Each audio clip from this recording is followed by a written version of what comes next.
Bonus দিবে ইনশাল্লাহ। না না, ওই যে ড্রেসিং রুমে গেলে বোনাস দিবে। না না, ক্রিকেটে আপনার ইজি কোনো কিছুই না, কষ্ট করে নিতে হয়। না, কম্পিটিশন তো সব সময় থাকবে, লাইক এরকম হেলদি কম্পিটিশন থাকলে ভালো লাগে। সো মেসেজ আমার যেটা মনে হচ্ছে যে আমাকে টিম ম্যানেজমেন্ট যে মেসেজটা দিয়েছিল যে আমি প্রথম 2 ম্যাচে বিবেচনা নাই ডে গেমে, তো তারা আমার ক্লিয়ার মেসেজ দিয়ে রাখছিল যে আমি নাইট ম্যাচ খেলবো। সো আমি ওইরকমভাবে প্রিপেয়ার ছিলাম সো নাইট ম্যাচের জন্য। কন্ডিশন আমার কাছে মনে হচ্ছিল উইকেটটা ভালোই ছিল, আর বাট আজকে যে আজকের মতো ডিউ আগে কখনো পড়ে নাই। বাট লো স্কোরিং হওয়ার কারণ হচ্ছে যে আমরা বলাররা ভালো জায়গায় বল করছি এবং লাইন মেনটেন করে বল করছে আর ওদের উইকেট নিতে পারছি। সো আমার কাছে এইটাই কারণ মনে হয়েছে যে ভালো জায়গায় বল করার কারণে রানটা কম হয়েছে।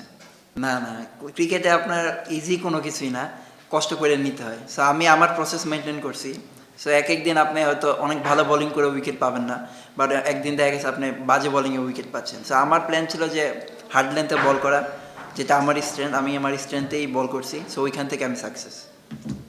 আরেকটা প্রশ্ন হচ্ছে যে আপনি বললেন যে আপনার টিম ম্যানেজমেন্ট বলে দিয়েছে যে রাত্রে ম্যাচের জন্য প্রস্তুতি নাও, আসলে অন অফ করে খেলতে হবে, আপনি 2 ম্যাচ খেলেন, এই ম্যাচ খেললেন, আসলে এইভাবে মেন্টালি কি প্রস্তুত থাকা যায় কিনা এবং কতটা টাফ?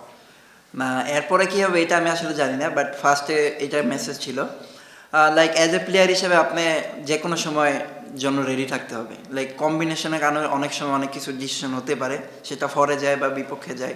সো ওইটা নিয়ে ভাবনা না, অ্যাজ এ প্লেয়ার হিসেবে আমি যখন সুযোগ পাবো মনে হবে এইটা আমার শেষ সুযোগ। সো আমি ওইরকমভাবে রেডি থাকি। আমি বললেন যে আমি যখন সুযোগ পাবো এটাই আমার শেষ সুযোগ, আজকে 4 উইকেট নেওয়ার পরে কি এখন তো এই দ্বিধা নাই যে এটাই আমার শেষ সুযোগ? না না, দ্বিধা না, যে লাইক যখন স্কোর অ্যানাউন্স হয় লাইক আজকেরটা আজকে শেষ, আমি যেটা বিলিভ করি আজকেরটা আজকে শেষ, এটা পাস্ট।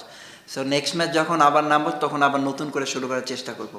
সো আমার প্ল্যানে থাকে যে যখন আমি সুযোগ পাবো আমি যেন আমার 100% দিতে পারি।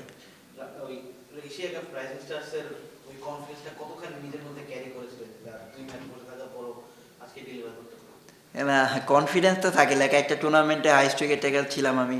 সো ওইখান থেকে কনফিডেন্সটা আগের থেকে অনেকটা বাড়ছে। বাট আলহামদুলিল্লাহ যেভাবে শুরু করছি এটা আমাকে আরও কনফিডেন্স দেবে, যেহেতু সামনে আরও খেলা আছে। সো আমি যদি আমার এটা ধরে রাখতে পারি ইনশাল্লাহ ভালো কিছু হবে। রিপন বারবার রাইজিং স্টারসের কথা আসছে, ওটা হচ্ছে বাংলাদেশ ঈদত, তারপরে নেক্সট স্টেপটা কিন্তু ন্যাশনাল টিম। অবশ্যই কলটা ম্যানেজমেন্টই নিবে বা ও ম্যানেজার সিলেক্টর আছে তারা নিবে। আপনার জায়গা থেকে এই বিপিএলটা আপনার জন্য কতটুকু ইম্পর্টেন্ট? নেক্সট স্টেজে তো অবশ্যই যেতে চান, এই দলে ছিলেন, এখন তো সবাই ন্যাশনাল টিমে টার্গেট করবে। আপনি এই বিপিএলটাকে কিভাবে দেখছেন?